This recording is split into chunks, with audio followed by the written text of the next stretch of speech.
পুখুৰীত দেখিছেনে এইয়া বহিয়া আছে আমাৰ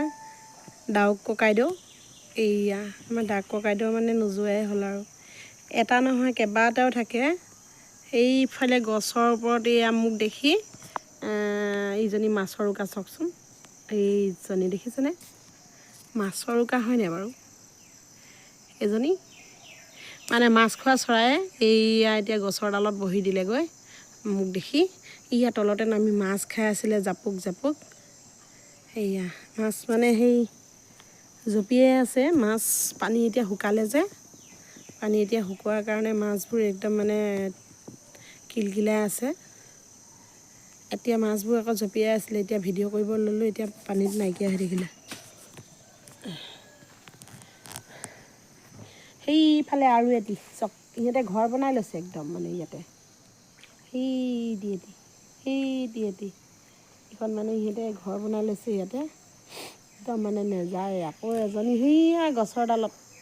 দুজনী গছৰ ডালত আছে মোক দেখিলে যে মোক দেখি একদম মানে পলালে ফৰিং চিটিকা দিলে সেয়া মাছ অকণমান টিপ টিপাই আছে এতিয়া ডাঙৰ মাছ দুটামান আছে নেকি ধপধপাই আছে জিৰুৱা মাছ নাই বাৰু দেই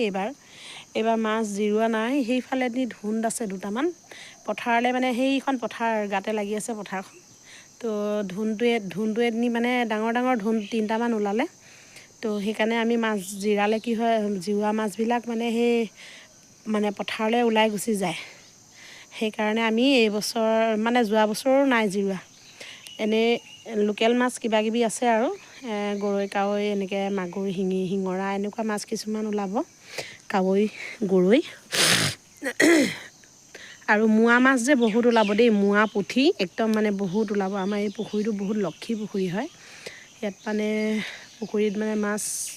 আপুনি এতিয়া এনেকৈ থাকোঁতে দেখিব মাছ ইমান যে নাই এনেকুৱা নিচিনা লাগিব কিন্তু মাছটো যেতিয়া পানীখিনি সিঁচি দিয়া হয় নহয় তাৰপিছত ধৰি আমনি লাগে মানে বহুত মাছ ওলায় ইয়াতে কিন্তু কি হৈছে আজি 2 বছৰ হ'ল বাৰু অকণমান পুখুৰীটো সৰু কৰি দিলোঁ অকণমান সৰু হ'ল বাৰু হ'লেও তাৰমানে আমাৰ এইটো পুখুৰী লক্ষী পুখুৰী চাওক পানী এতিয়ালৈকে কিমান পানী আছে দেখিছেনে পানী নুশুকায় পানী মানে তলি উদং হৈ শুকাই পোৱাই নাই এই পুখুৰীটো একেবাৰে গোটেইটো পুখুৰী পুতি পেলাম বুলি ভাবিছিলোঁ যদিও পুতি পেলোৱা নাই মাছ কেইটামান ঘৰতে খাবলৈ লাগে তো সেইকাৰণে একেবাৰে পুখুৰীটো পুতি পেলোৱা নাই সিফালে দুটা খান্দিলোঁ যদিও মানে তাত পানী নৰয় তাত মানে বাঁহৰ তলত অকণমান পুখুৰীখিনি বাম হৈছে নেকি দুটা